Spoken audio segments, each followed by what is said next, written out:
start with our final session. It's thematic session number 5, new tendencies in comparative company law. And the moderator of this session will be our dear colleague Mihaela Braut-Filipovic, who is associate professor at law faculty university in Rijeka. And please, Mihaela, proceed. Thank you, Zvonimir. Well, here we are at the last session of the conference. It's always a little bit, after the lunch before the weekend begins, but I'm fully confident that such very interesting presentations, which I see regarding the topics which will be presented, and I believe that they will keep us very much as alert. This thematic session involves the new tendencies in comparative law.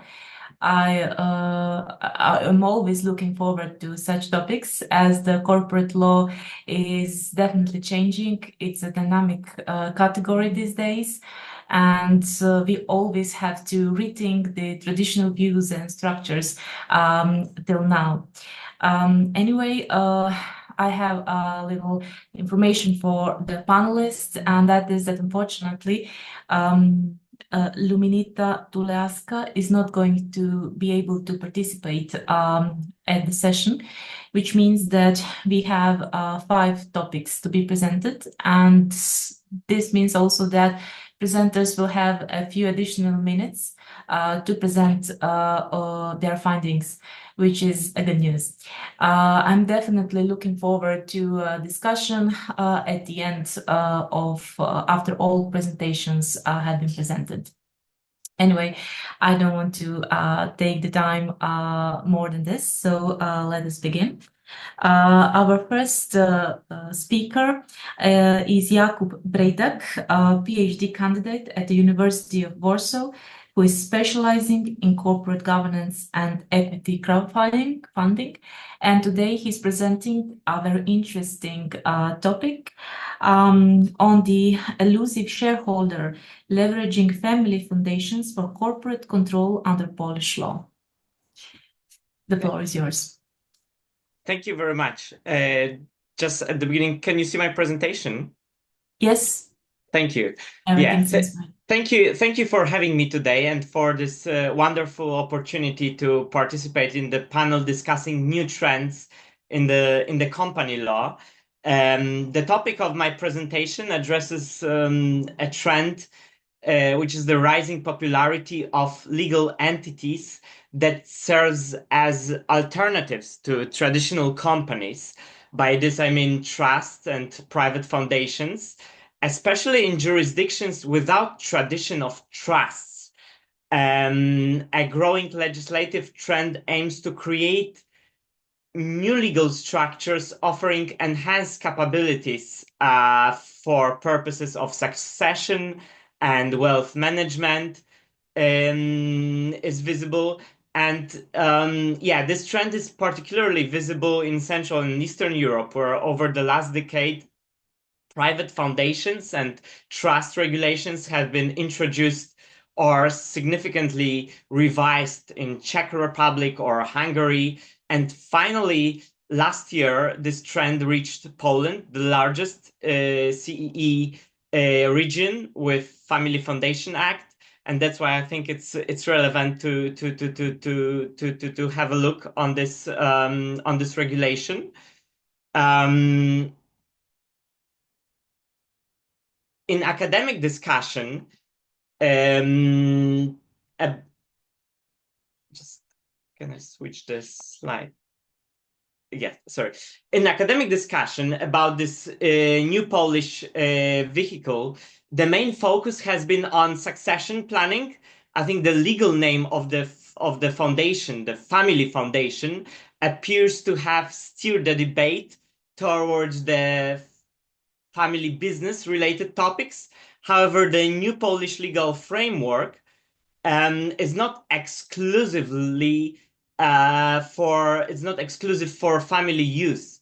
The Family Foundation Act does not require beneficiaries to be related to the founder or to maintain any special relationship with them. Given the broader applicability of this vehicle, the Polish Family Foundation should be examined more comprehensively as a trust-like vehicle. These vehicles are used for purposes far beyond family-oriented goals.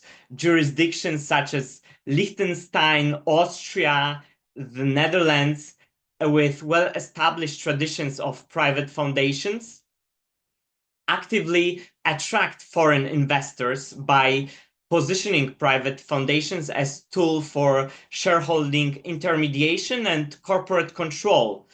And this presentation, that is based on the paper that I hope to publish after the conference, aims to explore the potential of the Polish Family Foundation to serve as a corporate control tool, and also the potential to compete with those well-established jurisdictions in attracting foreign investors. So to start with, I want to answer the question, why generally private foundations are successfully used to control companies, either in indirect way or via some pyramid structures. But in all of those types of controlling structures, trust and foundations are successfully used. And I believe that there are various reasons, but the main one are related to tax planning, then privacy, and then flexibility. And all those aspects allows those vehicles to be what I'm calling in my paper to become an elusive shareholder. It means that these structures are typically designed to shield wealth from public scrutiny. Wealthy individuals and multi-generational families often spread shareholding across multiple trusts and foundations, each with unique, unrelated names. I have to make a caveat that neither this presentation nor my paper does not focus on the tax regulation, but I acknowledge that the tax regulation has a high relevance in the popularity of those structures. Both trust and foundations offer many tax efficiencies, including reduced inheritance tax or capital gain tax efficiencies, depends on the jurisdictions. But I want to focus more on the conceptual framework behind, and start thinking why those vehicles are so popular in controlling structures, and then why some foundations are more fit for the purpose of controlling companies than others. And I think a key point for consideration is the linkage between the purpose of the vehicle and its beneficiaries. Traditionally, foundations could not exist with a self-serving purpose rather than beneficiary serving. This means that a foundation established solely for investing or managing assets could be denied legal personality by the courts. Foundations and trusts were traditionally required to serve a purpose that translated into a benefit for specified beneficiaries. However, the deployment of foundations in the financial markets, particularly for building complex structures to control companies, benefits from a self-serving purpose, as it allows to hold shares without necessity of appointing beneficiaries. In response to these needs, some jurisdictions have started allowing self-serving purpose. In Europe, such arrangements are permitted under Dutch law, where foundations and regulations deviate from the classic continental model entrenched in Liechtenstein or Austria. The Dutch model is particularly unique as it allows for the creation of kind of orphan structures designed solely to control companies. This self-serving purpose in Dutch law is supported and accelerated by the fact that the founder of a foundation has no entitlements regarding the foundation's assets. The founder holds no default power to revoke or amend the foundation and maintain no fiduciary relationship with its management. So it's creating kind of perpetuating nature of this Dutch model that is claimed to be perfectly suited for controlling purposes. Globally, this trend is visible in the offshore financial centers, where there is a movement to create new generation of foundations for the self-serving purposes. Some jurisdictions like Bahamas have gone even a step farther by introducing a new type of legal vehicles besides trusts and foundations called executive entities, just for those purposes. These changes in legislative approaches reflect the needs of international business dealings and the competition between jurisdictions to attract foreign funds. However, it is questionable whether these market pressures have led to distortion of the original concept underlying certain legal structures. At their core, foundations were designed with beneficiaries in mind, and recent legislative developments suggest that this assumption is no longer universally valid.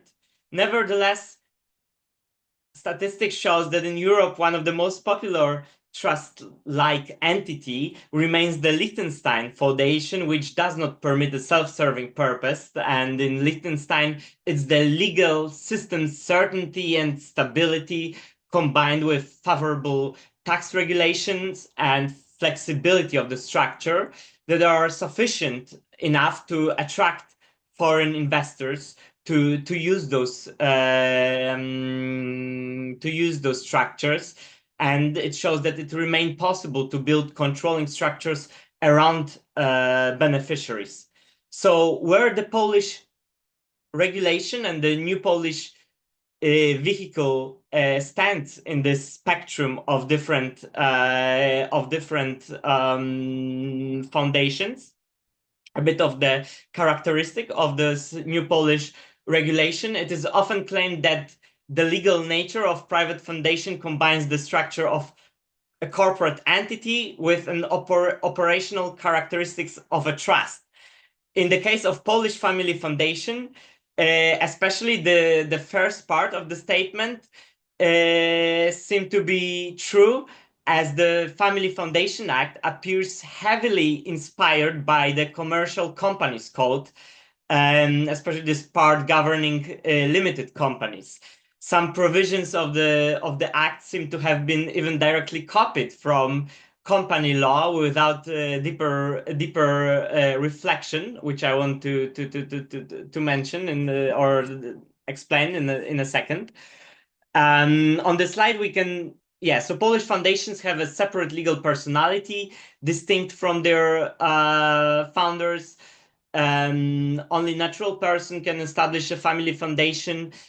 We have on the slide the definition that explicitly restricts foundations from having a self-serving purpose, which, while potentially useful for building corporate control structures, is a common restriction among European jurisdictions. This aligns with this traditional view of foundation as a vehicle created to serve beneficiaries. The family foundation may have three bodies in the governance structure. The first, obligatory management board, which is tasked with running and representing the family foundation. The body may consist of either single member or multi-members, and may include both the founder and the beneficiaries. The main duty is to ensure that the foundation actively align with its purpose through the foundation operations. The second obligatory body is the assembly of beneficiaries. The authority to appoint members of the assembly lies with the founder. Depending on the provision of the statute and the founder intentions, the assembly will include certain beneficiaries of all or all of them. Individuals outside of the group of beneficiaries cannot be appointed to this body, and the assembly is responsible for adopting significant resolutions like approving financial statement, granting discharge to the members of management board, or those resolutions. It is worth noting that in limited companies, resolutions on the same key issues are reserved for the general meeting, which is a membership or ownership body. In limited companies, shareholders hold these rights due to their capital participation in the company and the associated risk they bear. Shareholders voluntarily join the company in order to pursue its objectives. In contrast, foundations are created by the founder, not beneficiaries. Beneficiaries do not join foundation, they are appointed by the founder. For this reason, there is no justification for beneficiaries, in my view, to have the default authority to pass such a key resolution, while the founder should have the discretion to allocate such powers to beneficiaries. The law should not grant these powers as a default rule. In the most successful European private foundation regulations, bodies of beneficiaries are not required by the law and are established only if the founder chooses to include it. Then let's move to the third body, the supervisory board. Unlike the first two bodies, the supervisory board is optional unless the foundation has more than 25 beneficiaries. And here, the Polish implementation of the supervisory board in family foundations, again, seems to be directly copied from the regulation of limited companies without much thought, in my opinion, because the distinction when the supervisory board is optional and when it's mandatory is identical to the Polish regulation of limited companies. And the Commercial Companies Code used this arbitrary threshold of 25 members to distinguish closely held companies from the open or widely held ones. While this distinction is reasonable in the context of limited companies, which can be either closely or widely held, it is less relevant for foundations, in my view, as foundations cannot be evaluated based on how they are held by beneficiaries, as it's not the beneficiaries who are the owners or members of the foundation. Polish law grants founders a dominant position in the governance of foundations. Founders have the authority to establish the foundation's governing rules. Through its statutes, may simultaneously act as beneficiaries, members of its governing bodies. Founders also retain the discretion to amend the statute in the event of family foundation's dissolution. During the founder's lifetime, the founder is exclusively entitled to the foundation's assets, unless otherwise it was stipulated in the statutes. With regard to beneficiaries, their rights are determined by the founder in the statute. In addition to these rights, law guarantees beneficiaries the right to access information, either personally or by a representative, to inspect foundation's documents and request explanations from the management board. And this right, again, is modeled after the right of shareholders in a limited company.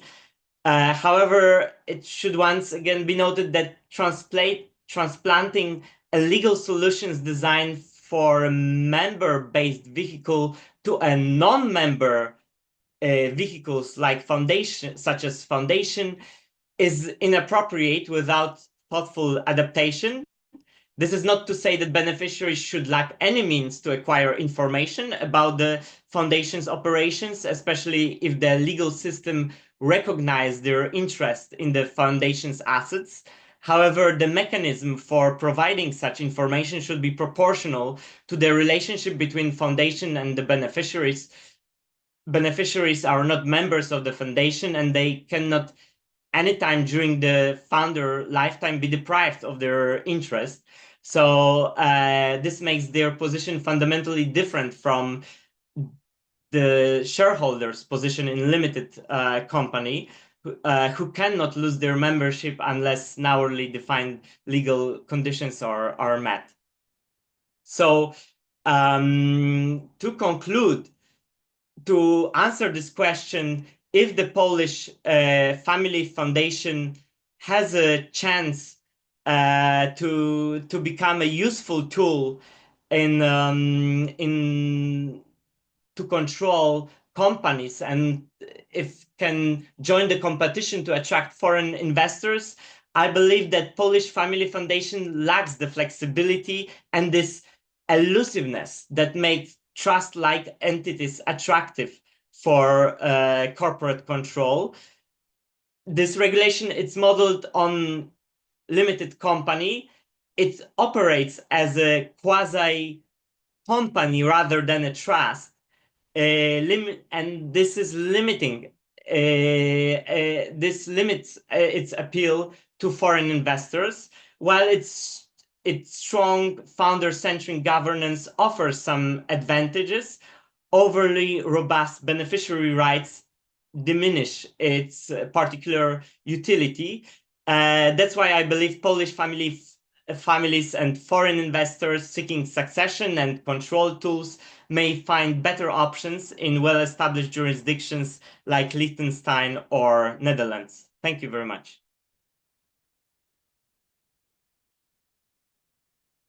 Thank you, Mr. Braddock, for this really, really interesting presentation.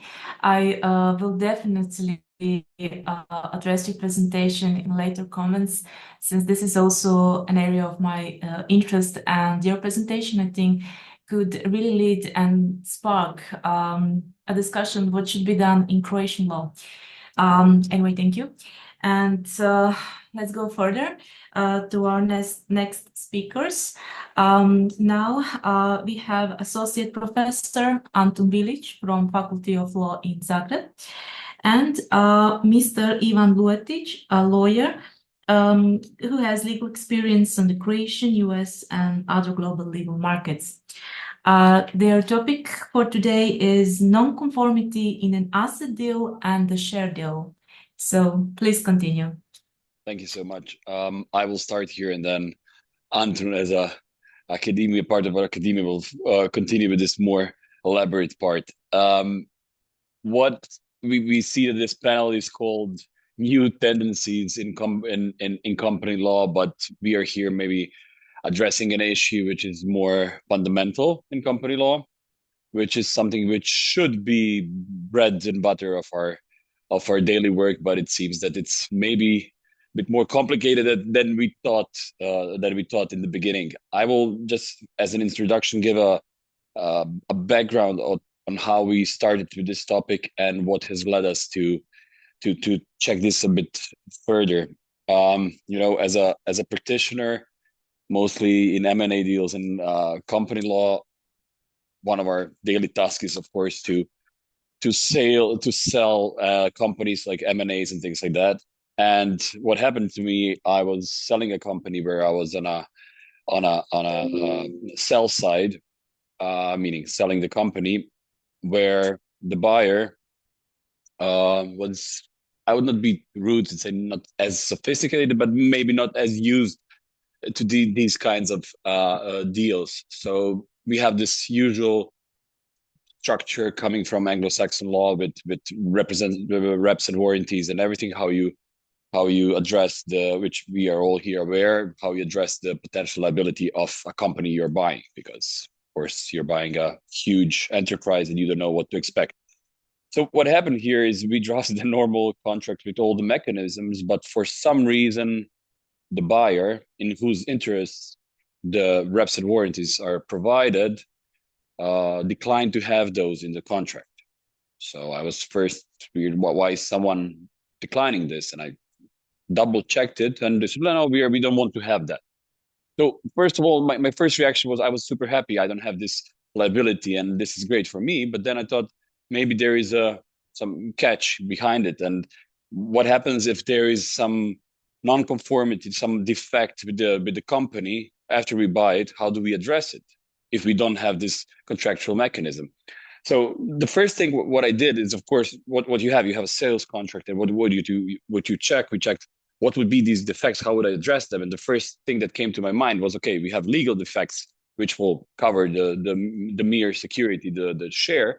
But then, of course, the only thing that's left is material defects or non-conformity, like how will these apply?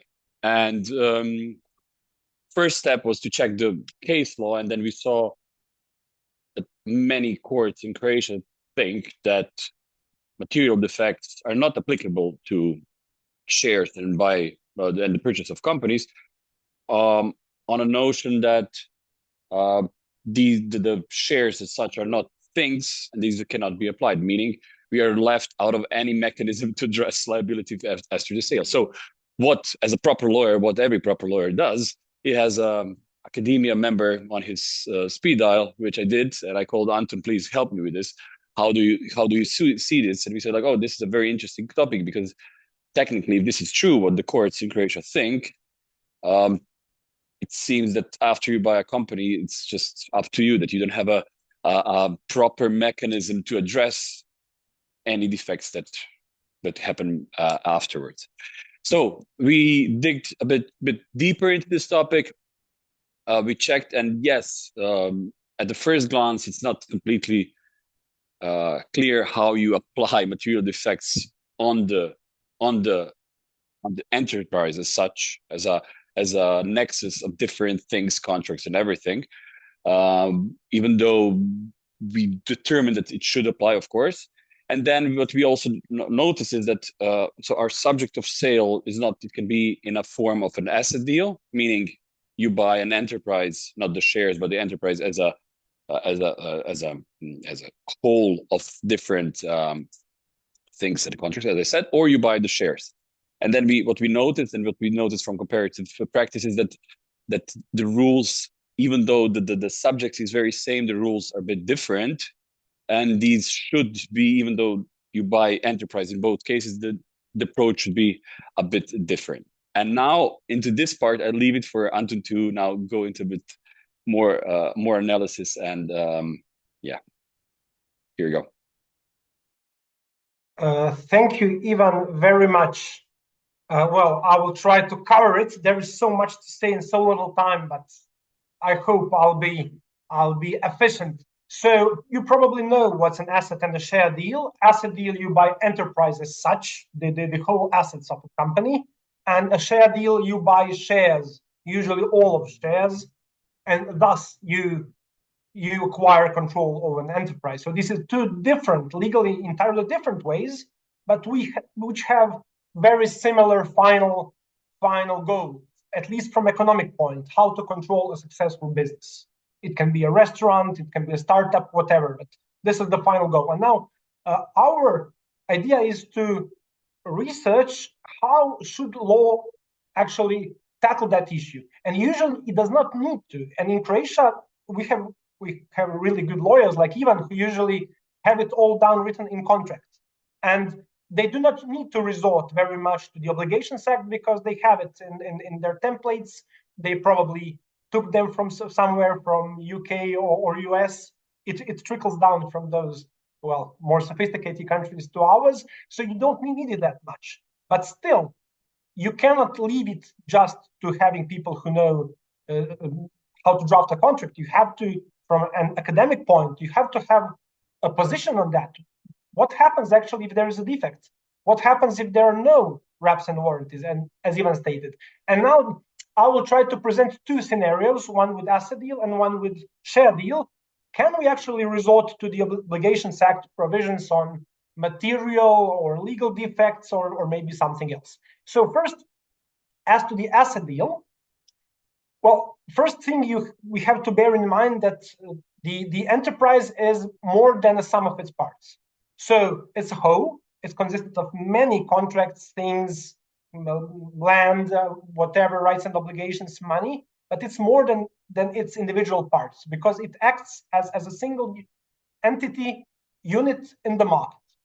And so usually most of the commentators, and here I mean German commentators because Croatian commentators didn't write that much, we are maybe just at the beginning, they actually say, well, the individual defects of an individual thing does not spill over, does not necessarily present the defect of the entire enterprise.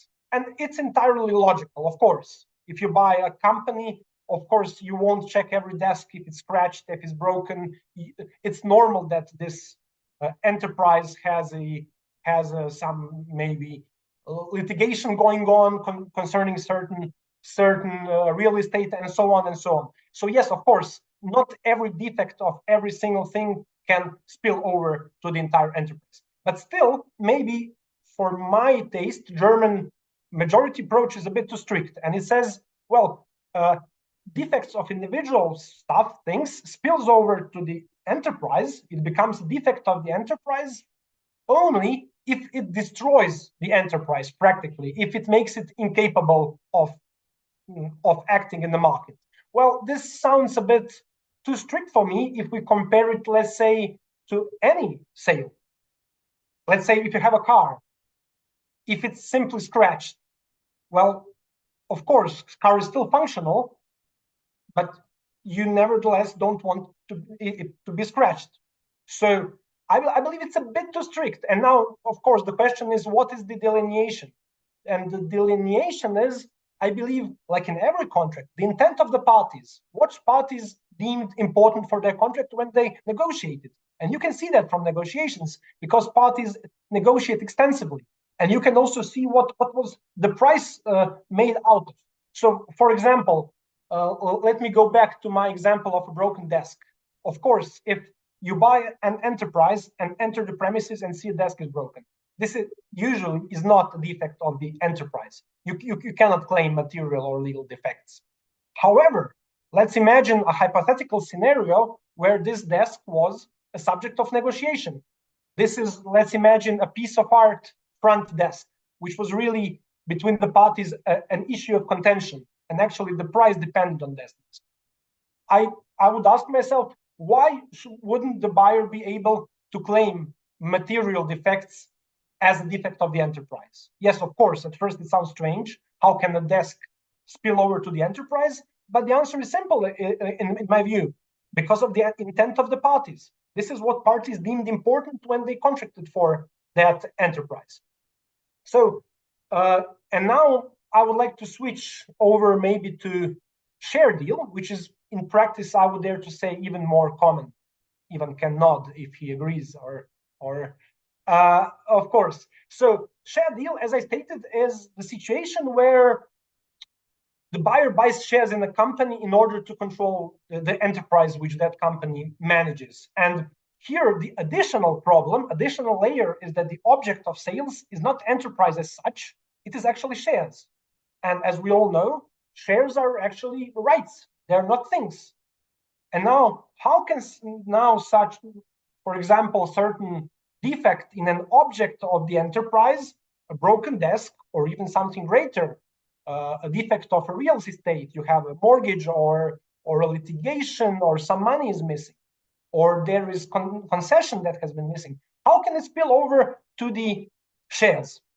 And we looked, as Ivan said, at Croatian court practice, and Croatian courts are rather consistent, which is good, but not necessarily that we agree with their solution.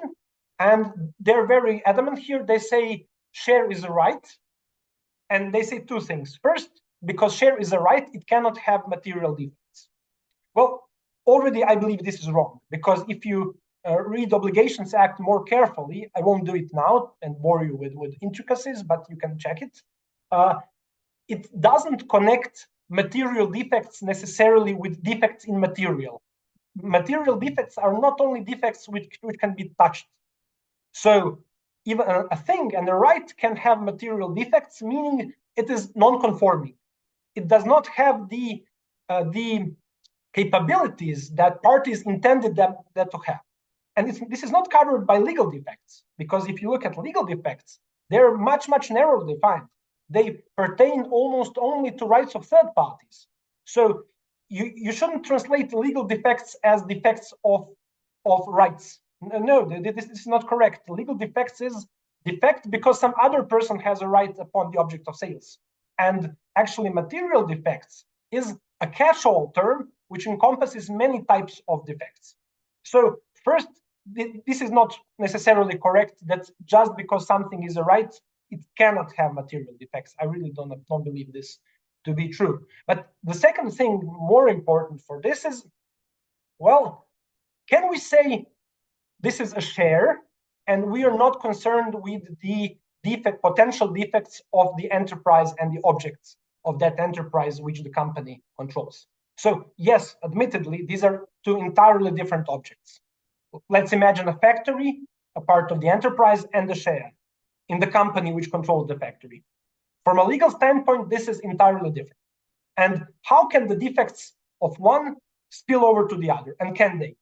And we also looked at the German standpoint, and I have to say German law is relatively similar to Croatian co-decisions, not entirely, but they're also a bit strict, and they say, well, yes, we can allow that defects of the enterprise become defects of shares in a share deal, but only if the buyer buys 100% of shares, or almost 100%, 97%.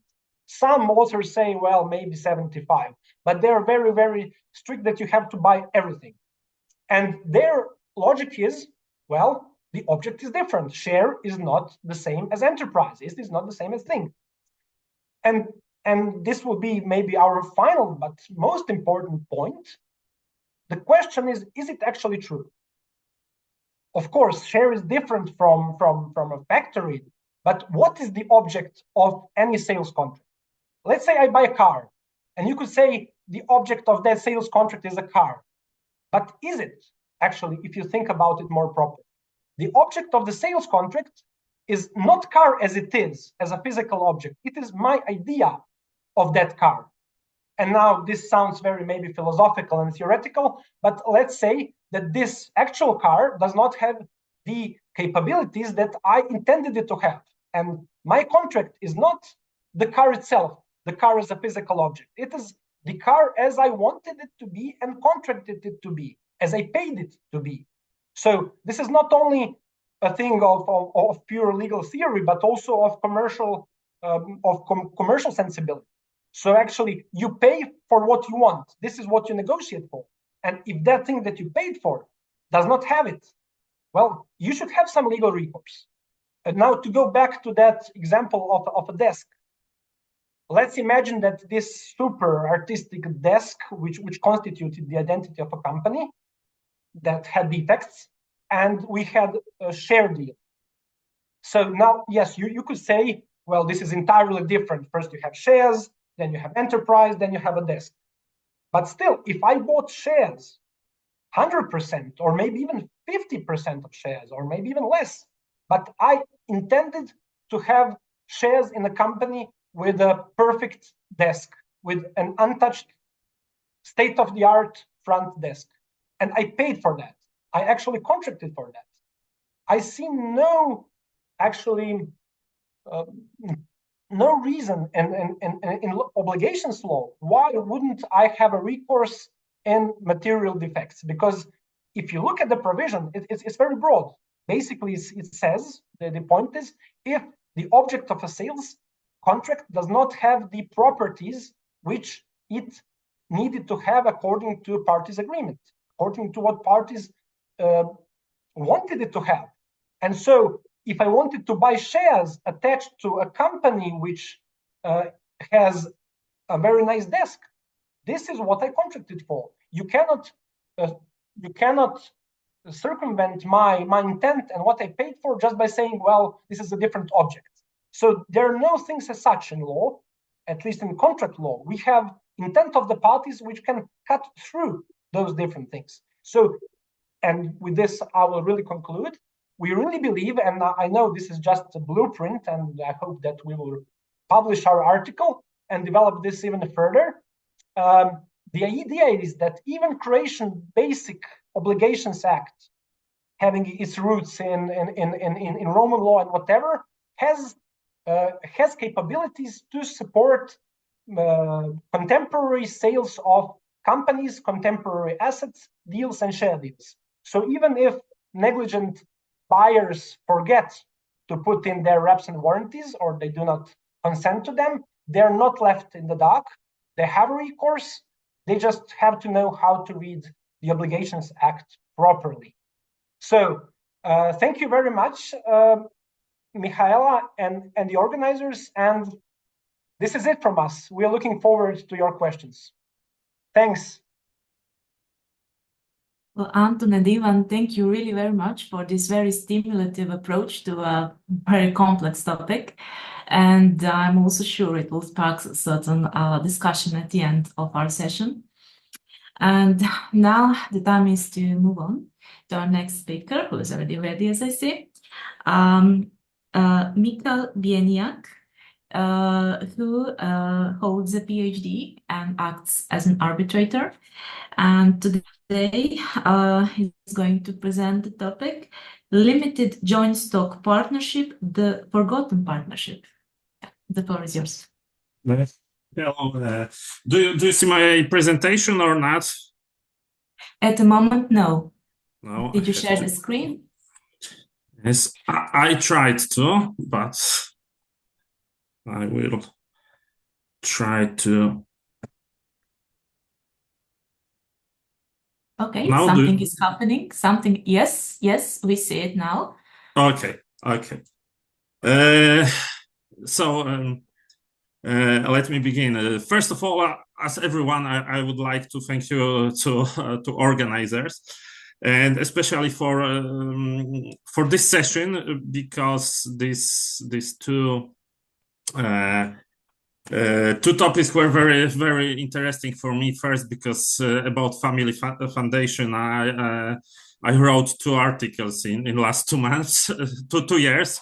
And for me, it was also, as I am a legal practitioner, was very interesting, this Croatian view of share deal and asset deal. So it was very inspiring for me. But coming back to my presentation, we are talking about new tendencies in company law, and now in last years we see the trend to look for new solutions, new types, to create new companies, new types of companies, to aim to boost the development of entrepreneurship.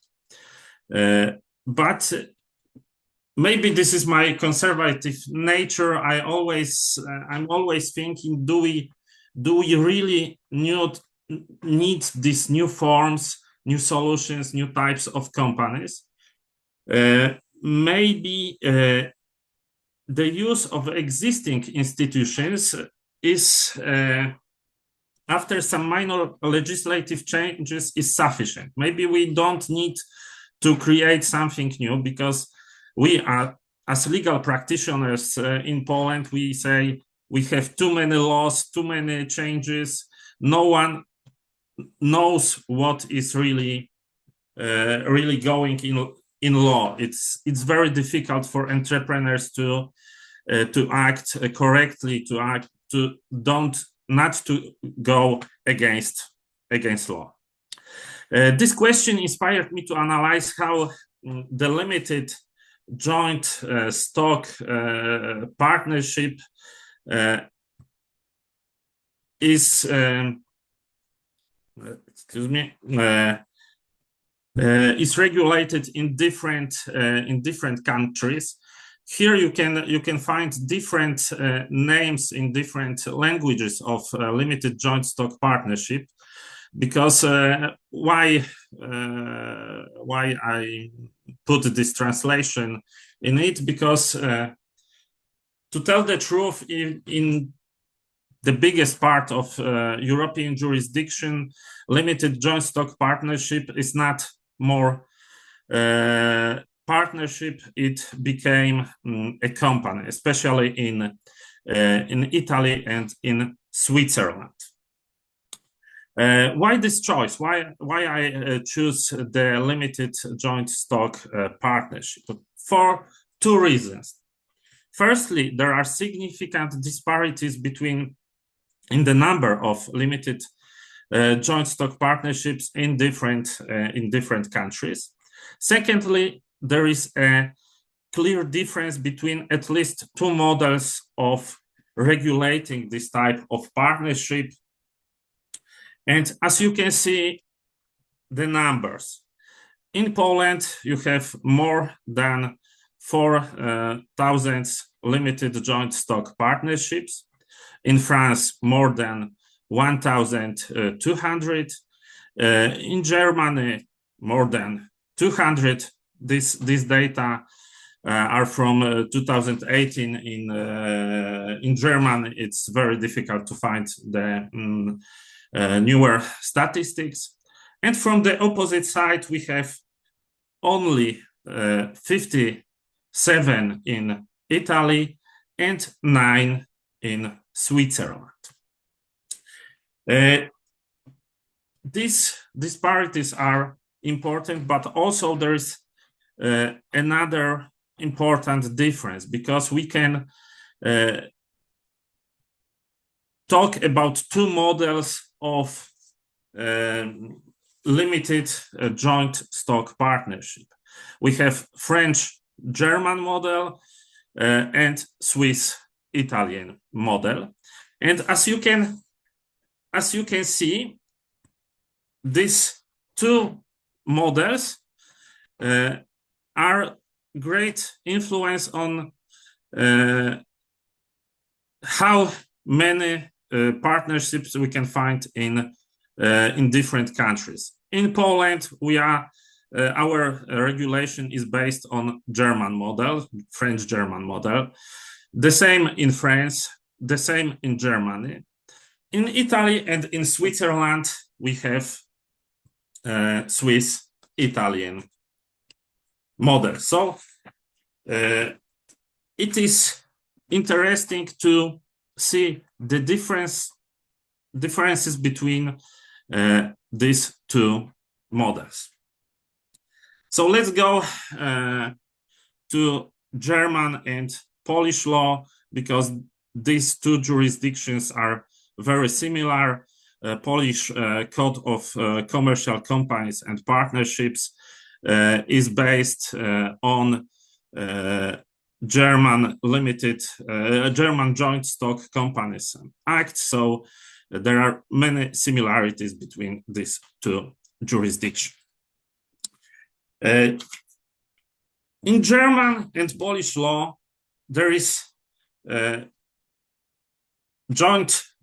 limited joint stock partnership has a very hybrid nature, and we can see it already in the system of references to provisions on another types of partnerships and companies. While under the Swiss-Italian model, limited joint stock partnerships are governed by the provisions on joint stock companies, and only exceptionally by specific provisions on limited partnership.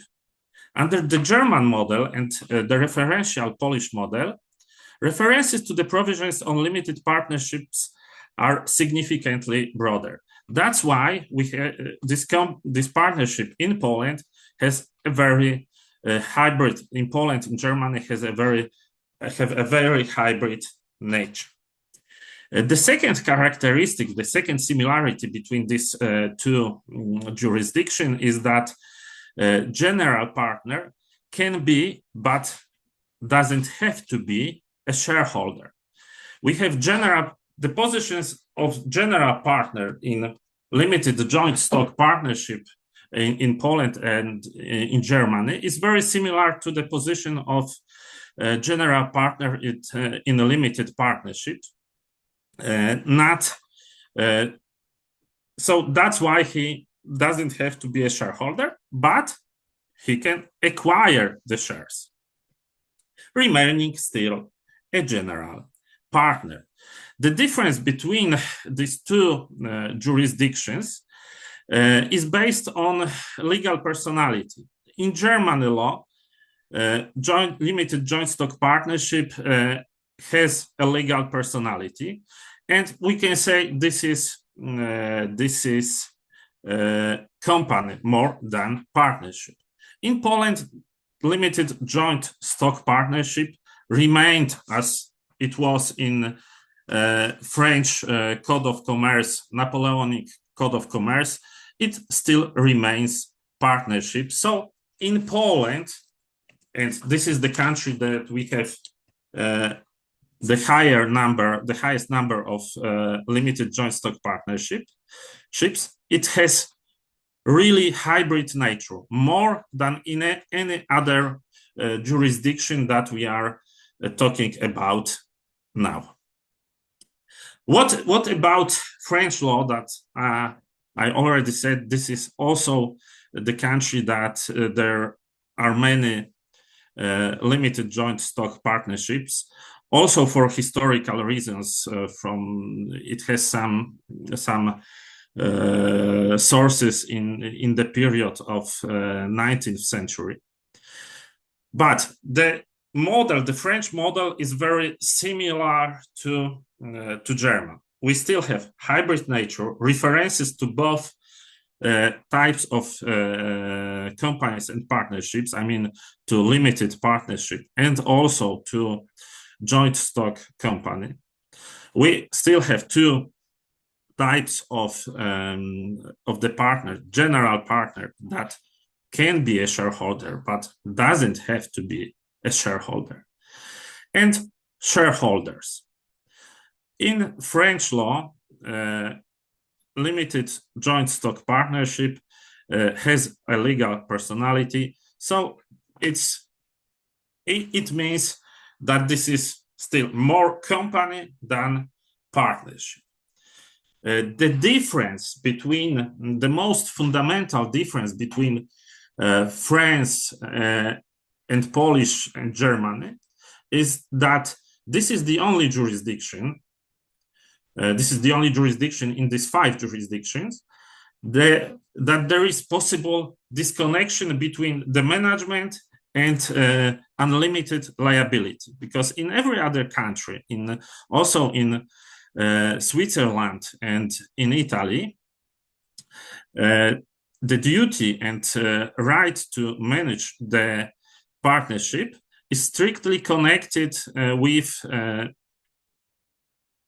unlimited liability. French law permits to entrust the right of management to the third party. So we have in France the possibility to disconnect liability, unlimited liability, and management of the company. And not so important difference, but also the difference that can be important for some entrepreneurs is that in Germany and in Poland, it's possible to establish single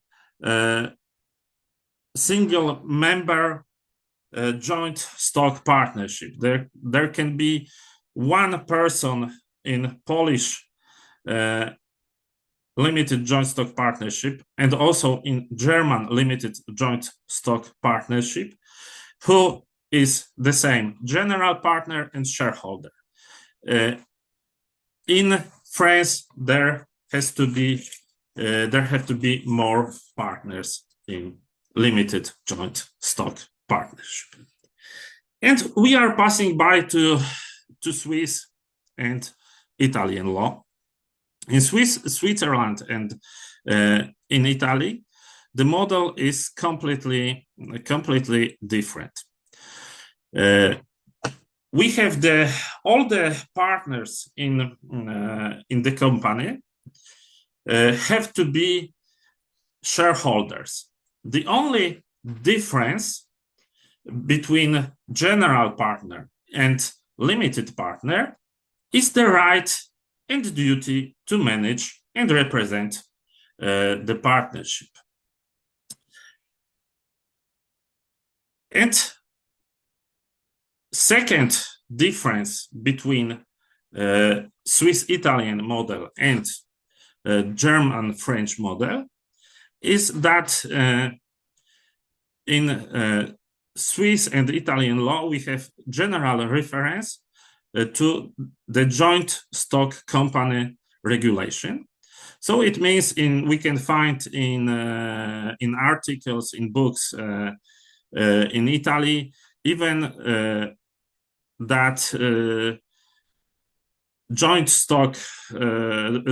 limited joint stock partnership, Italian, is a subtype of a joint stock company, but is fundamental. This is fundamental difference with hybrid nature of this partnership in German and French law.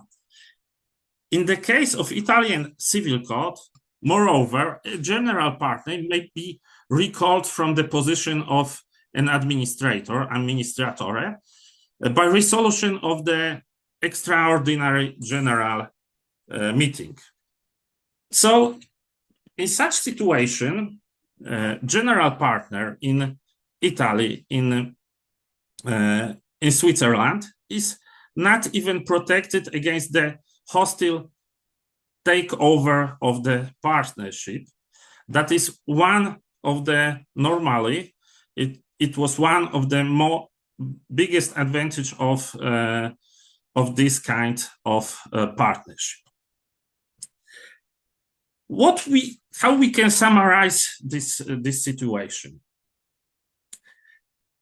The first distinguishing feature is that the limited joint stock partnership in those countries is more extensively, in those countries where it's more popular, is more extensively regulated as such than in other countries like Italy, Switzerland.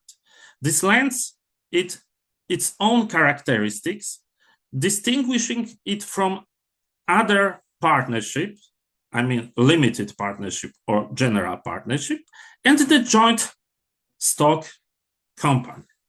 Thus permits to entrepreneurs to implement certain specific objectives precisely in this model of partnership, such as exactly protection against hostile takeovers.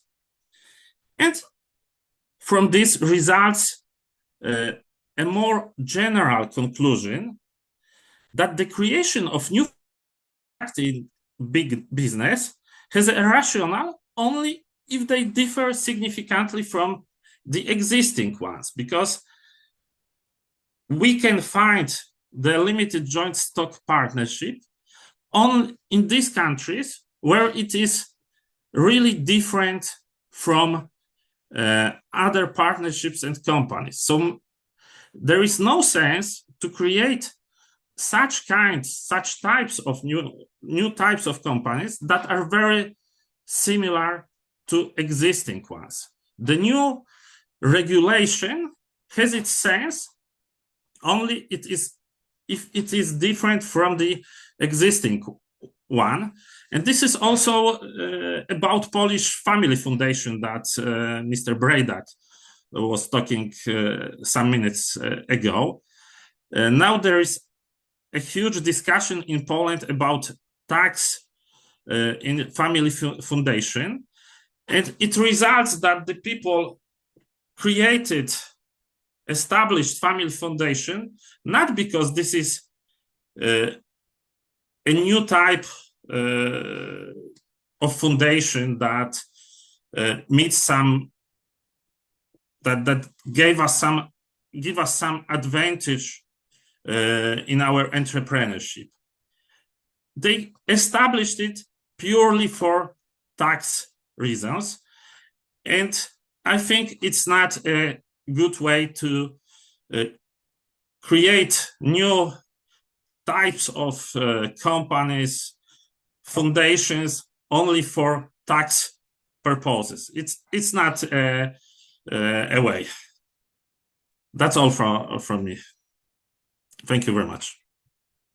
Thank you very much, Mr. Bieniak, for such a nice presentation. I think, especially for all the Croatian scholars and practitioners, we had the opportunity to hear both from you and from Mr. Brejdak about two institutes that we, in fact, don't have in Croatian law.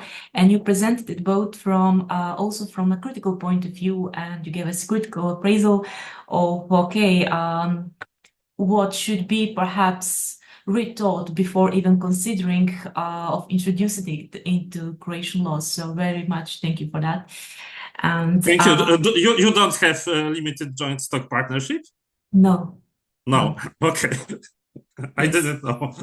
Yes, that's why this is really very interesting, because first we heard about the family foundations, which are as such not possible to establish currently under the Croatian Foundation Act, and also you talked about the joint stock partnership, which also is not possible to establish in Croatia. So this is really a good lesson for us, and so I repeat myself, thank you also for all the critical points that you have also mentioned. Okay. Thank you very much. I hope we will have time also for discussion later. And currently, our dear colleague is already ready, as I see. Further, we have two speakers.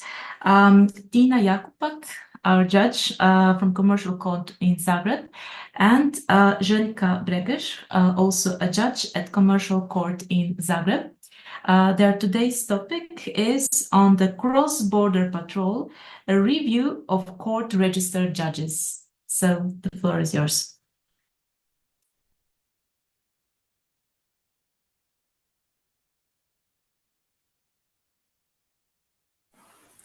Hi, Mihaela. Thank you for introduction. I'm juggling with the share screen presentation because I always have a problem now. Okay, you can see it right now. Yes. Yes, everything looks fine. Thank you, Mihaela. First of all, let me greet you all in my personal name and in the name of on behalf of Judge Bregež.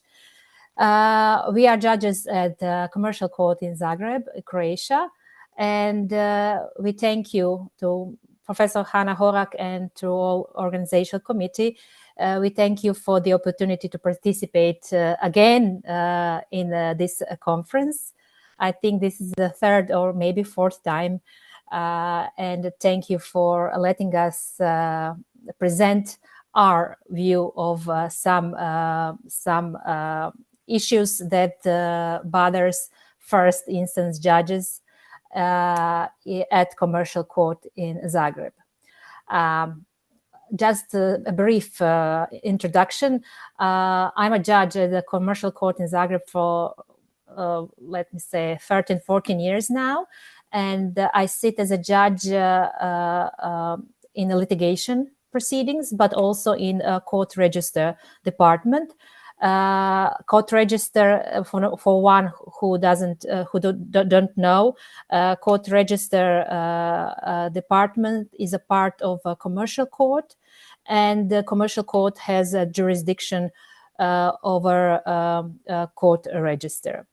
So my today topic is a directive, mobility directive, which probably all of you know. This directive, mobility directive, has much broader name, but for the purpose of this presentation, let me call it just a mobility directive. And I'm a practitioner, so I'm a judge. I'm a practitioner, and let me say let me tell you some issues that we as a first instance judges are dealing with when applying this directive, which directive it was implemented in Croatian law, in Companies Act and Court Register Act at the end of the last year. For the few months after the amendments of Company Act and Court Register Act, no one did know anything about this new regime. But after 6 months, there at the court register in Zagreb, there were first application for the cross-border merger, and now we have four application altogether regarding cross-border merger. For now we didn't have any other applications for cross-border reorganization regarding divisions and conversions, but I talked with a colleague in commercial court in Split, and commercial court in Split has one application regarding cross-border division with Romania, I think. So what about this mobility directive? Well, this mobility directive, as most of you know, provides a new legal framework for cross-border conversions, mergers, and divisions of limited liability companies within EU. So until now, until the end of the 2023, only cross-border mergers in EU were subject to harmonized regime, but from now on, from mobility directive introduces a legal framework for cross-border conversions and divisions of limited liability companies in the EU. Let me say that the new rules are identical for more or less for all three types of cross-border organization. So the scope of mobility directive does not include divisions where the recipient company is an already existing company and is limited to reorganization within EU. Certain member states may go further in terms of scope, for example, Germany and Belgium, but I will focus mainly here today on Croatia. So conversions is when a company converts the legal form under which is registered in a member state into a legal form of another member state and transferred at least its registered office to that other member state while retaining its legal personality. Regarding mergers, we have mergers by absorption, we have mergers by formation of a new company, we have upstream simplified merger, and we have a simplified merger between sister companies. And regarding division, we have full division, partial division, and division by separation. So the most important things that this directive provides are protections of course, shareholders, protections of creditors, and protections of employees, actually participation of employees in this reorganization. For purpose of today's presentation, I would like to just emphasize the increased scrutiny by competent authorities. So in Croatia, competent authority for the cross-border reorganization, as I mentioned before, is a court register. So that includes me as a judge in court register department. So the mobility directive significantly strengthens the control of this all organizations' legality by the competent authority. So in Croatia, that is a court, a commercial court. In some other countries are other authorities. So court must check that the reorganization was properly implemented in accordance with applicable laws, and then deliver a pre-organization certificate confirming such compliance. The competent authority, that means court in Croatia, may refuse to issue that certificate and block the reorganization if they consider that it's abusive or fraudulent or designed to circumvent applicable laws or for criminal purposes. This is likely to result in a more substantive scrutiny by those authorities beyond the mere compliance with the applicable procedures and formalities. So this is a very big job for us judges to revise all these documents when we get them by application, and we have a 3 months period to review this and to deliver this pre-organization certificate. This period may be extended in some cases, but let me tell you that this is a very, very hard job to do, because we as judges have to see somehow, I don't know how exactly, but how to see if this reorganization proceeding is fraudulent or designed to circumvent applicable laws. And we have just 3 months to do that. In my practice, regarding these 4 mergers that we have by this new amendment, Companies Act, let me say that these are Slovenia, Denmark, Austria, and one another. The new one from yesterday is also Slovenia. The problem is that law stipulates that all these documents must be publicly announced. It must be public annunciation of these documents on a platform of court registered department, and that's not a problem. Every court in Croatia, commercial court in Croatia, puts all the documents needed on a platform. But the law also stipulates that all the documents, not all the documents, but notification and other things also must be publicly available to this EU central platform, which is like it's like a business interconnection system, and that platform doesn't work.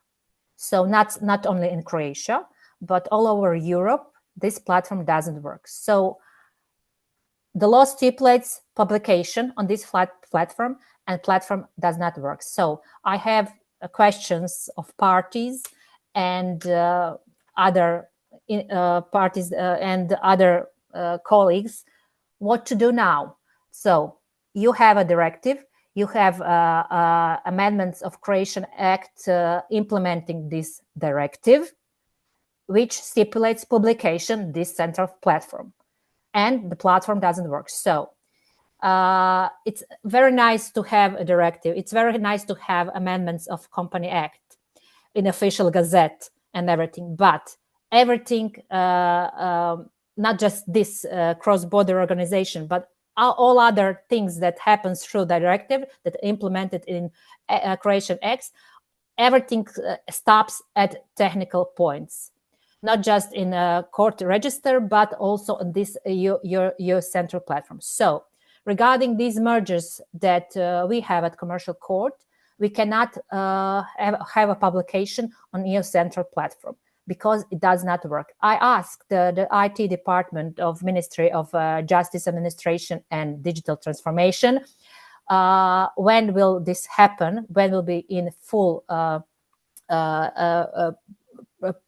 productivity, this EU Central platform? They didn't know the answer for that. So the same diagrams or these pictures that I took from European Commission pages are for divisions, mergers, and also for conversions. So you can see all the data must go through EU Central platform, business register interconnection system, put on e-justice portal, so everyone, shareholders, employees, and creditors can see this what's going on with this cross-border reorganization. So we have issue now what to do with that. So it's not just a problem in Croatia, but also in other EU countries. When I told you about the cross-border division, I spoke with a colleague in Split, and he explained me that Romania, for example, make official notice and send the Croatian to the Croatian court email address on which email address the Croatian court can and must send this all documentation, notification, certificate, and all other documents. When I was dealing with these applications that I mentioned you before, this free or now for application, I asked the Ministry of Justice Administration and Digital Organization questions 6 or maybe 8 months ago now, and you can guess I didn't get any answer from Ministry of Justice how to deal. Is there a possibility to have some between period between this EU Central platform starts to function? So basically, these are the challenges, let me say challenges, that we are dealing with at first instance court register department regarding cross-border reorganization. Thank you for your attention. Thank you. Thank you, Tina, very much for this nice presentation and for showing us where the problems at the end lie. And sometimes this is something what perhaps we forget. So thank you very much for that. And I do hope that this conundrum shall be solved as soon as possible. Now, in today's session, we are moving on to our last presentation, last but not least, as popularly said. We have two speakers, Tomislav Jakšić, an associate professor for Faculty of Law in Zagreb, and Petar Ceronja, a Secretary General of the Faculty of Law in Zagreb. So their topic today is procedure for the shareholders' exclusion from a limited liability company with special reference to the effects of such exclusion from the company. So please proceed. Yeah, thank you very much for this kind introduction. And I will be presenting this paper on the topic, as said, on behalf of my colleague, Mr. Ceronja. And so to start, generally speaking, we all know that relations between shareholders and limited liability company are often much more personal than in the public limited company. That is because of the several reasons, mostly because shareholders personally know each other. They have a relationship that is based on trust, personal relationship. They are also often much more involved in everyday business operations of the company. In other words, they have a much bigger interest in the success of the company than a shareholder of the public limited company. However, such a relationship can degrade. Naturally, every relation degrades over time, and even results might even result in a breakup of the shareholders. When this happens, the overall well-being of the company is at risk, which can also endanger the company's existence. when such a distortion can be attributed to a specific shareholder to exclude the troublesome shareholder. The Companies Act enables the company or the other shareholder to exclude the troublesome shareholder from the company, all with the intent to ensure that the company survives and continues to operate. In this regard, the Companies Act provides for two different venues of such an exclusion, foremost based on the rules inserted into the company's articles of association, and secondly, notwithstanding such rules inserted into the company's articles of association as a fallback mechanism based on the rules provided under the Companies Act itself. This is possible against any shareholder, regardless of the stake it holds in the share capital of the company and regardless of the role in everyday operation of the company, whether it is one of the two shareholders or one of 100 shareholders. So this presentation and the paper will not elaborate upon the material conditions for such an exclusion, as the title of the paper states. Since material conditions for such an exclusion were already previously analyzed and published. But this paper will continue on that research and will touch upon the procedural part of the shareholders' exclusion from the limited liability company. So to start with the Companies Act, I refer to the Article 420, paragraph 1, which provides that a shareholder can be excluded from the company pursuant to the conditions set out in the company's articles of association. On the other hand, the following article, paragraph 3 of the same provision, provides that the shareholder can be excluded by a claim raised by the company or the other shareholders. It is important to note that this provision also provides that the court will exclude the shareholders under the condition that that the shareholder is paid the market value of the share within a time determined by the court. So when we look at the procedure, we can see that the Companies Act only mentions the court's decision. However, it has been well established and accepted that the company's assembly decision with which the other shareholders decide to exclude a specific shareholder from the company is also necessary. Such a decision actually acts as a condition precedent for the exclusion and serves to initiate the court proceedings. It should be noted that it might be possible to determine by the company's articles of association that another company body is responsible for making such a decision. However, such a body should mostly be consisting of shareholders. There is no specific form required for a company's decision. The decision should generally but clearly state that the specific shareholder is excluded from the company. There is no need for a reason for exclusion to be provided in that decision. However, the excluded shareholder must be given the opportunity to comment on the decision and the reasons, which means actually that the reasons for the shareholder exclusion must be given during the meeting, at least during the meeting, and before voting on the decision. All other elements need not be present.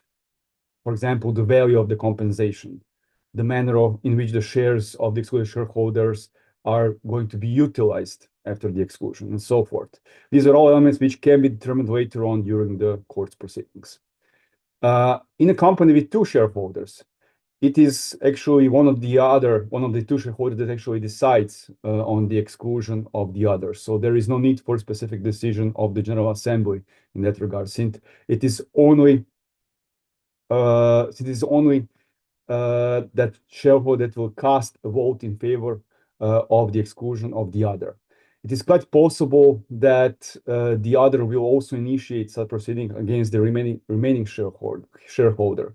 He can do so, for example, through a counterclaim during the proceedings once they commence.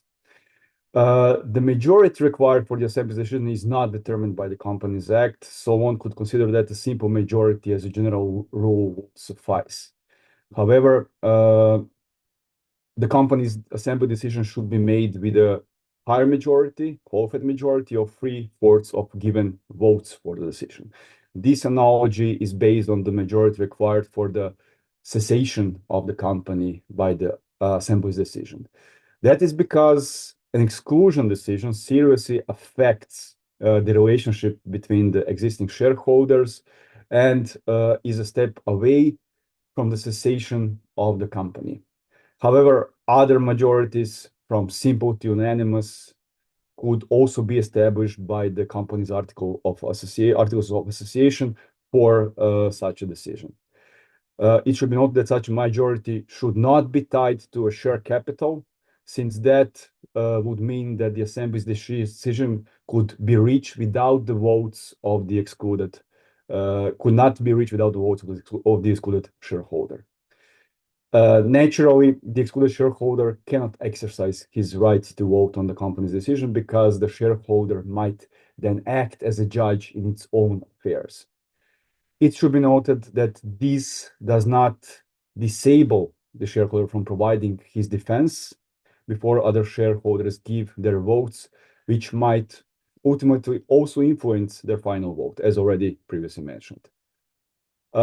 So, although this provides some measure, I would say small measure of protection by exercising the right to be heard or to comment on the assembly's decision before the vote, actual protection to the shareholder is provided in the next step, that is the court's proceedings.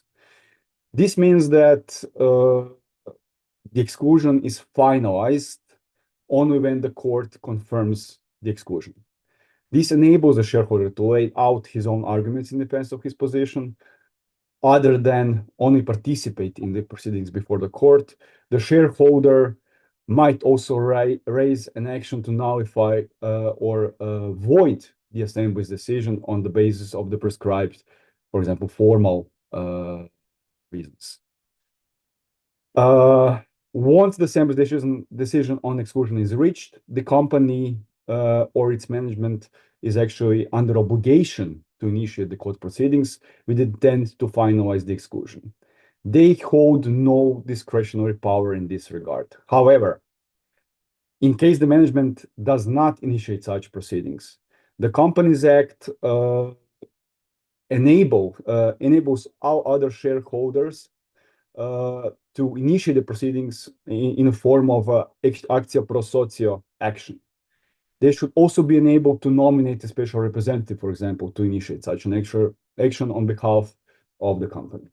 The value of the dispute before the court proceedings is determined based on the market value of the shares of the excluded shareholder. However, if the excluded shareholder disposes of his shares during the court proceedings, generally the legal interest of the company ceases to exist, resulting in the rejection of the claim. Naturally, parties might agree to have the issues also resolved before the arbitral tribunal, since this is a property-related dispute, actually. This can be done through the arbitration clause inserted into the company's articles of association or through a separate arbitration agreement, which is very unlikely once the dispute between the shareholders comes to existence. It is important that all shareholders agree to such a clause being inserted in the articles of association. Those that do not cannot be sued before the arbitral tribunal. The main reason for writing this paper is actually that Companies Act in Article 421, paragraph 3, actually provides that the excluded shareholder's rights cease to exist once he has been compensated the market value for the shares held in the company. The problem is that this can take some time, mostly because the court proceedings can take even several years. And then it might also be a problem for the company to make the payment. All that time, the excluded shareholder retains all of his rights in the company. Since the main reason for exclusion under Article 420 of the Companies Act is existence of an important reason, namely that the shareholder's behavior prevents or significantly hinders the attainment of the company's purpose, and as a result, his continued membership in the company becomes intolerable for the company. This means that exclusion is possible only under the most severe of reasons, which regularly also amount to severe examples of the breach of the duty of loyalty towards the company and the other shareholders. And now we have a situation where a shareholder remains a shareholder of the company until he is compensated for the value of the share he is holding until the end of the proceedings. Such legal outcome enables the shareholder to continue to disrupt the company's operations, purpose of the company, outcome, goals of the company, even more so because he knows he is not staying in the company. So exclusion that is conditioned upon the payment to the troublesome shareholder is problematic, since the main purpose of the rules relating to the exclusion should be the protection of the company's interest and not the protection of the interest of the troublesome shareholder. Therefore, the paper will explain in much more detail on this reason, as well as provide some de lege ferenda proposals to the Croatian legislator, which will aim at disabling the troublesome shareholder from exercising his management rights in the company, namely the right to vote at the General Assembly and the right to be informed on the everyday business dealings of the company, since use of such rights could be abused in such situation, cause even further damage and disruption to the company. The paper will also elaborate on the possible remedies and solutions aimed at disabling the excluded shareholder from exercising such right under the actual legal rules. This generally involves and relates to the possibility of the use of interim injunctions, as well as proposal as to the insertion of special provisions into the company's articles of association that might help alleviate such issues. So I will stop here and refer you in regard to specifics to the paper that's going to be published.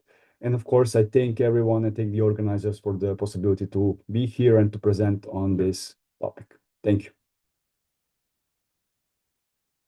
Dear Tomislav, thank you for this very detailed presentation, and I definitely really like your topic because although perhaps it's not so popular when we talk about the exclusion of the shareholder, it might be the only remedy actually for that company to survive. So I also think that we should definitely discuss all details regarding the procedures. So it was really interesting to hear your ideas. Thank you.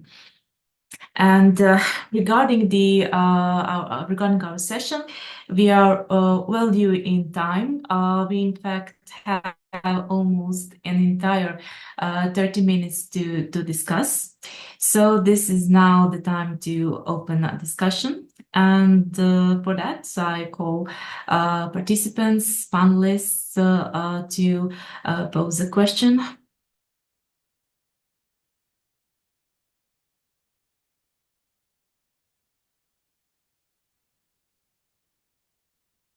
Okay, if perhaps you're just waiting to dive begin, so I will do that. I heard today so many interesting presentations. This session for me was really very interesting and informative, and it sparked some really good and new ideas. And I really like the position to rethink, let's say so, traditional things, but also to introduce some new models, which we also had the opportunity to hear about. So perhaps I will just start from the beginning, Mr. Braddock, but also if I believe Mr. Bienia have mentioned that has some experience with family foundations, and if I understood correctly, perhaps both of these experiences go toward the Polish Foundation. Mr. Braddock, I really enjoyed your presentation on the Family Foundation. In fact, this topic holds my interest as well. In Croatia, we are in the position that we can't, at least not currently, establish a foundation with a private purpose, which means we can't have a family foundation as well. So everything regarding the private foundations, everything regarding the family foundations is something new and innovative from my aspect of view. I liked also the way you focused your presentation on actually in a comparative view, because although you focused on the Polish foundation, you definitely mentioned characteristics of other, we all know, which are very popular foundation centers, such as Denmark, of course, Netherlands, Germany, Austria, and so on. And really, I could discuss about many different things. But perhaps I would like to ask you about this role of the founder. I think there are some significant differences depending which you have said from, if I understood correctly, in Polish law, the founder retains a huge amount of discretionary power after the foundation has been established. But for example, contrary to that, in Germany, after the establishment, the founder practically has no rights. He is not allowed to change the purpose of the company and so on. So also, if we could elaborate a little bit more on the role of the founders, and this, I think it's also very interesting to compare with the role of a shareholder, right? And if we draw a comparison to a limited liability company, which you have in your presentation. Sure. Thank you very much for those interesting points and also this great question. I think yeah, the position of founder is quite crucial in establishing what we want to do with the foundation and what's the purpose of the foundation. That's why in those jurisdictions where they are aiming to create a real proper orphan structure where you close assets and in a legal vehicle, and you are not looking for an owner or a stakeholder. There the role of the founder is quite limited, and I gave the example of the Dutch law, where the role of the founder actually ends with the establishment of the foundation. But then, if you want to have if you are not looking for creating an orphan structure, but to have this more classic view on the foundation as a vehicle that supports or works for the beneficiaries, then I guess the comparison of founder more to like founder from my perspective, and what is not included in the Polish legislation, I think, is that founder is more similar to a shareholder in a limited company than the beneficiary, actually, because founder also in legal terms is not owner of the I wouldn't say that it's owner of the foundation, but I think he has a way stronger legal interest in the foundation than the beneficiaries, while the Polish legislation is treating beneficiaries as a shareholders. Answering your question about the relation between or comparison between shareholders and in the companies and the founder in the foundation. So to conclude, I think it all depends what's the motive for creating such a legal vehicle for the legislator. Is it the more classic view of the family foundation, or is this a modern trend of creating those orphan structures, and based on that, the position of founder changes? Thank you. Thank you very much. Well, definitely, I think it states that the foundations really vary greatly in their legal frameworks across the EU. So really lots of comparisons can be done and lots of things to be retaught.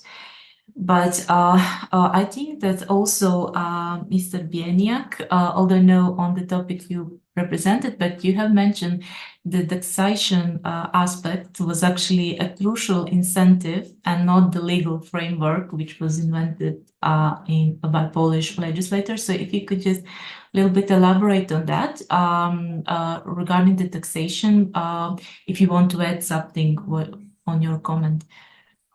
Okay, for me, I'm not a tax lawyer, so I can say only that what a tax advisor who is working with me told me, that we have some kind of advantage, some percentage of advantage with family foundation, but this is something very important. I started today to write an article for a newspaper, not for a legal journal, for scientific journal, but more for business about it. That we have. There is a huge discussion about family foundation. I don't know, Jakub, if you agree with me that there is a huge discussion about family foundation. Exactly on what have you told few minutes ago. I mean that we have the family foundation. This is a kind of limited liability company that. I wrote it, Professor Capes wrote it, I think Professor Kidyba also. Everyone said that this is another type of limited liability company, only with better taxation. So that is exactly what I was talking about, also limited joint stock partnership. If we company lawyers establish something, the tax law shall be neutral from the company law perspective. Unfortunately, we create some new types of foundations, companies, only for tax reasons. And to tell the truth, I think I'm not wrong. That's what I know. The Act on Family Foundation has been written by tax lawyers, tax professors, not by company law professors. So, so this is the main problem with family foundation in Poland, and we can see it the same situation with limited joint stock partnership in Poland. At the very beginning, between 2000, because it was reintroduced to the Polish law in 2001. So at the beginning till 2009, there were a small number of limited joint stock partnership. Then someone understands that it gave some tax advantage, and we had about 5,000 limited joint stock partnership. Then our legislator changed tax law, company income tax, and we had, after 3 years, we had 3,000 limited joint stock partnerships. And now, once more, but for company law reasons, we have more limited joint stock partnership, about 4,000 limited joint stock partnership. So I think the same problem we will meet with family foundation after very probable change of tax laws. We will see if it is really useful for Polish entrepreneurs or not, or if it was only a special purpose vehicle for tax reasons. We will see it probably in next 2-3 years. I completely understand your arguments. Again, this tax advantages can really, well, in this case, they obviously were an incentive for this type of companies, but exactly because they were an incentive, perhaps there is also a worry that other legislator will say, okay, we will not introduce them in our legislation because we saw that they're being used only for tax advantages. And in that way, perhaps some legislator will opt not to use them in their legislations. And by that, perhaps missing a very good opportunity, because by the family foundations, it is rather clear that some good things are being done. And when Mr. Breivik, you definitely have mentioned about this self-serving purpose when you have actually a controlling foundation. For example, in Denmark, they're so proud of their foundations, right? And they have a self-serving foundation, and they say that their foundation actually pay taxes and that they are not established for tax evasion.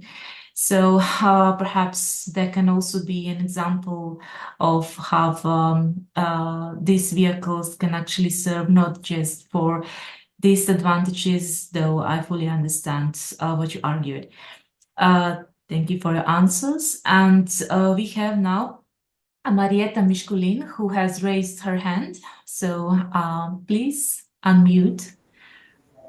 Thank you. Firstly, I would like to ask anyone else if I have a question about the last topic on today's agenda. So if you have other questions regarding this, I would gladly let you finish before moving on to the other topic. No? Okay. So I have a question for Assistant Professor Jakšić.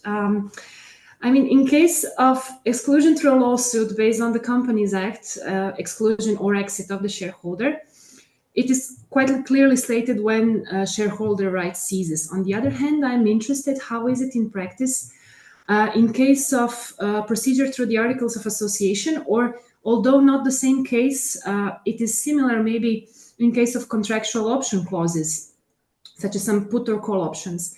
Here I'm wondering if a shareholder does not willingly comply with his or her obligations, are these practically enforceable? Meaning, if the other shareholder then goes to court and sues for the execution of these obligations that are of contractual nature, can a judgment replace the share transfer? For example, in case of put and call options, or is the result just the possibility to execute in terms execution on an obligation to do something when then a person would be given monetary fines until he or she does as is the contractual obligation? Okay, so generally speaking, when we look at the possibility to include special rules into the Articles of Association, there is a high degree and level of autonomy of the shareholders to determine the procedure, to determine the rules on the exclusion and so forth. Generally speaking, you could also determine the value, what is the market value of the share that is going to be excluded. It could also go as much as to determine that the value is €1, something like that. It should not be zero, at least when we look at it from the position of comparable German and Austrian law, primarily German, which was the role model for the introduction of these rules into Croatian Companies Act. I unfortunately do not have any idea how the rules, what are the verdicts in this regard under Croatian law, because there is very few decisions of this kind available. And when I looked through the existing legal practice and court decisions, only a few of them popped up, and none of them actually dealt with the idea of introducing such clauses. But we all know that this is a possibility under the Companies Act.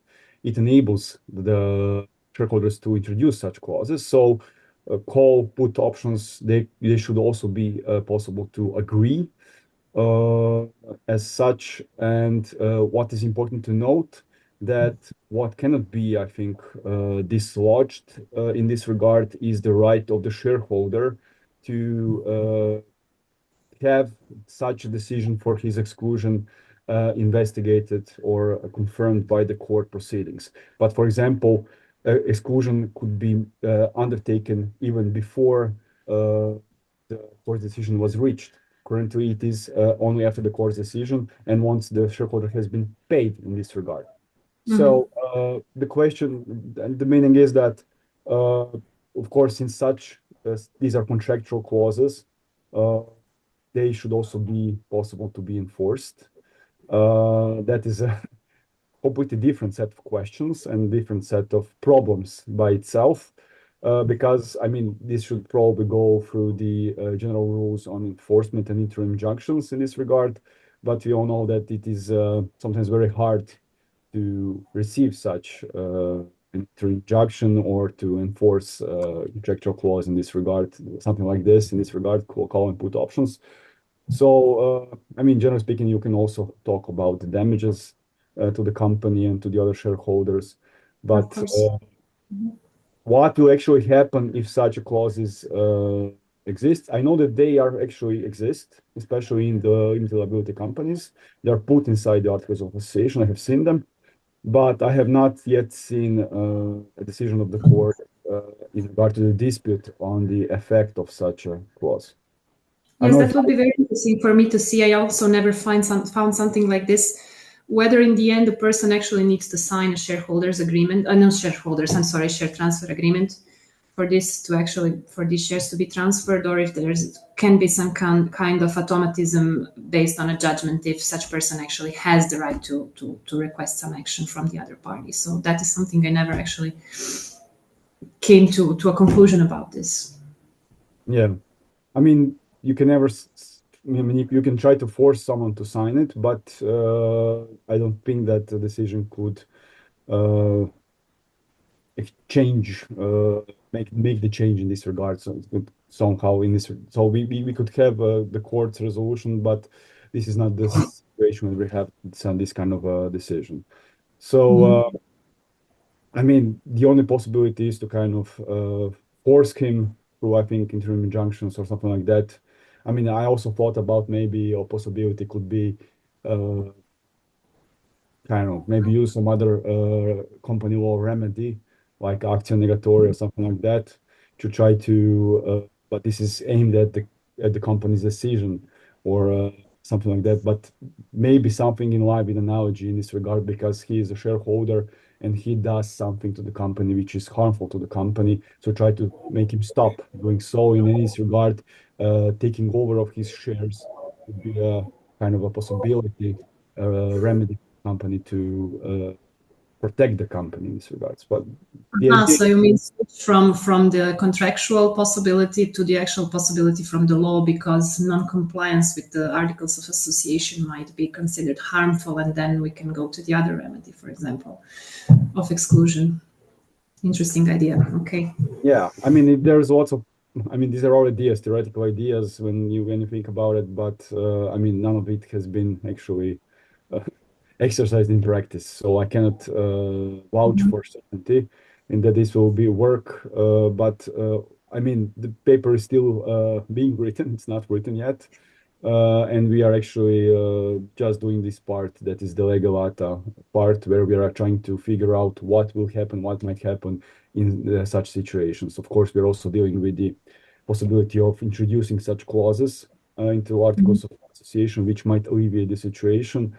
And we are also trying to relate our opinions in this regard. So I presume it might be as well helpful to look at the paper once it is completed. Thank you. Looking forward to it.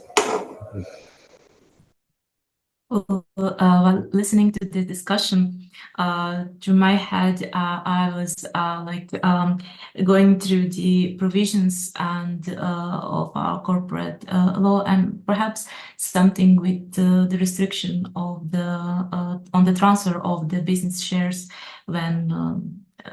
Even when we have a restriction written in Articles of Association, and then we have a court judgment which actually forces the company to give how to say it, an approval for a certain transfer. Even then, the company still holds the right to actually give that share to another.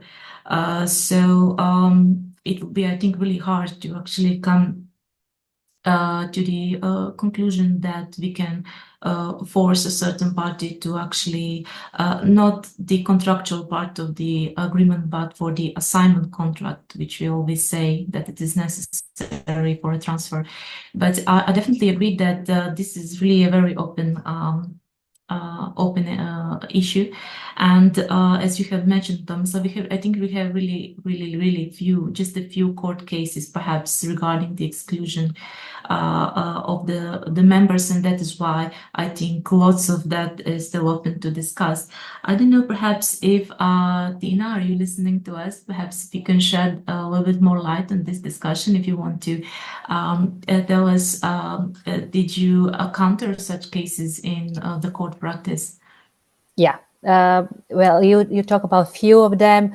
I know at least 10 of them at Commercial Court in Zagreb. And I was listening to Professor Jakšić very carefully, and the questions of Madam Miškulin. Yes, there are lots of issues, lots of challenges about this exclusion provisions. Let me say, just in my practice, just maybe 10% of articles of association have the provisions regarding exclusion of members. So lots of them does not have. So the law applies in that case. In that cases, and the problem. Well, not problem. Well, maybe challenges in court proceedings regarding exclusion of members in companies are the date of exclusion. So I know what law says, as you mentioned before, but the exact date of payment should be presented to the court, of course, with the judgment, maybe, in my opinion. And the problem is to whom these shares are transferred, to the company itself or who. So basically, that's shortly. I could speak with you for hours about this topic, but yes, this is the things that bother us in practice. Yeah, that's very interesting because generally speaking, when we look at to whom and the date, the company must actually have available resources to pay for such shares that are being the object of exclusion. And I think, at least when looking from the position of German law, they said that the decision, Assembly's decision on the annulment, on the exclusion of the shareholder is now in void if the company at the time of the decision does not have such resources available to it. But it is also possible to determine that the shareholders will be paid not by the company but by some other shareholder or a third party. So it is also possible because the intent is to protect the company at all costs. So generally speaking, it is not, I strongly believe that it is not strongly necessary that it is the company that pays for such shares. So it should be enabled. Sorry. Yeah, sorry. No, that's the question. Who and to whom and when. And let me just share with you one specific case we had. I don't know the status right now of that case, but we had the husband and wife 50-50% each of them in shares, and one claimed exclusion of another, and the other set a counterclaim to exclude the other, the plaintiff, and the court accepted both of the claims, and claim and counterclaim. I don't know what the High Commercial Court has decided, but it was a very interesting case. Maybe still pending. I don't know. Yeah, that's interesting. There's only one thing left. Liquidation of company. Yeah, when I was reading it, I was what? Yeah. I'm glad actually there are these kind of cases. Yeah, they are. Yeah. Well, excellent. Thank you very much for this very stimulative discussion. Since we are kind of at the end of our session, I would like to ask if there is any other perhaps comment or a question, or is it time to wrap everything up? Well, from my part, I'm really glad to be a part of this very, very stimulative session. I thank all the participants and panelists, and you definitely sparked a lot of my interest. And now I see that our organizing board is here, so I'm leaving the floor to Zvonimir and Christian. Thank you. Thank you very much, Michaela. So, dear friends and colleagues, since we have finished with the last session, I think it's time to conclude the conference. I hope everyone enjoyed the excellent presentations and interesting topics for the last 2 days, and that you had the opportunity to learn something new, to broaden your perspectives, and to get some new ideas for future work and for future challenges. Let me thank the Faculty of Economics and Business for supporting the conference for more than 10 years now, as well as to our institutional partners, ELI Croatian Hub and ELI Financial and Business SAG, also ICC Croatia and the Croatian Chamber of Commerce. Also, let me thank you to all our speakers for their contributions, and especially to our moderators, Anne-Marie, Michaela, Tomislav, Anton, and Christian, for making the sessions dynamic and interesting. Also, big thanks goes to our colleague Carlo for the technical support, and of course, last but not the least, big thanks to all the participants. Well, after our previous conferences, I would always say that that was the last time for me to participate in something like that in organization. And then Professor Korak would convince me in the end that it was not the last time. So now I will dare to announce the 7th International Conference on European Company Law and Corporate Governance that will take place in 2 years. All the conference materials will be published on the conference webpage by the end of the next week. Some of the full papers will be published in the December 2024 issue of the Interview Lawyers Journal, while majority will be published in June 2025 issue. So that is the reference for a deeper examination of the topics that we had presented during the past 2 days at this conference. Okay, once again, thank you all, and have a nice weekend, and goodbye until next occasion. I'm not sure if Christian wants to say something for the end, but thank you, Zvonimir. I think you said everything. Thank you all once again. It was a pleasure participating in this conference, and see you in 2 years' time. Thank you. Thank you all.